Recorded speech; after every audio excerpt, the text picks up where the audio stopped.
चला तर आज मी तुमच्याशी शेअर करते आलू पराठा रेसिपी जी किती झटपट आणि चमचमीत अशी बनवून रेडी होते, जी आपण मुलांच्या टिफिनसाठीही बनवू शकतो।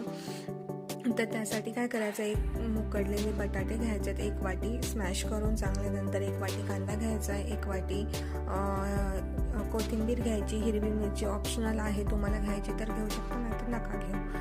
त्यानंतर एक वाटी पनीर घेतलंय मी, ते थोडी हळद घेतली आहे, एक चमचा लाल तिखट घेतलं, एक चमचा काश्मीरी लाल मिरची पावडर असते ती घेतली, धनापूड घेतली, एक चमचा जिरा आणि बडीशेपची पूड टाकून घ्यायची। यामध्ये तुम्हाला हवं असेल तर तुम्ही मॅगी मसालाही टाकू शकता, त्याच्यानेही मस्त अशी चमचमीत चव येते।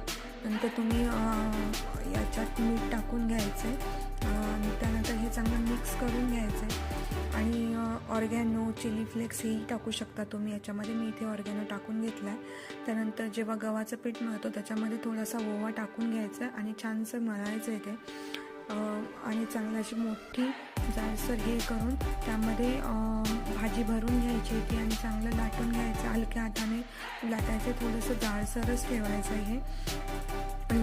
लाटल्यानंतर यावर तव्यावरती चांगलं तेल लावून घ्यायचं आणि मग टाकून द्यायचं त्याच्यावरती, आणि भरपूर असं तेल तुम्ही याला लावू शकता किंवा तूपही लावून ती भाजू शकता, आणि छानशी अशी क्रिस्पी होईपर्यंत भाजून घ्यायची आणि मस्त असा आलू पराठा तयार होतो।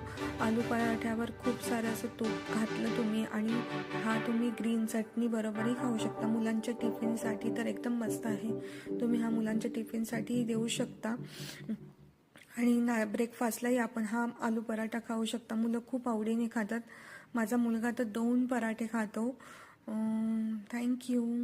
व्हिडिओ आवडला असेल तर लाईक अँड शेअर नक्की करा।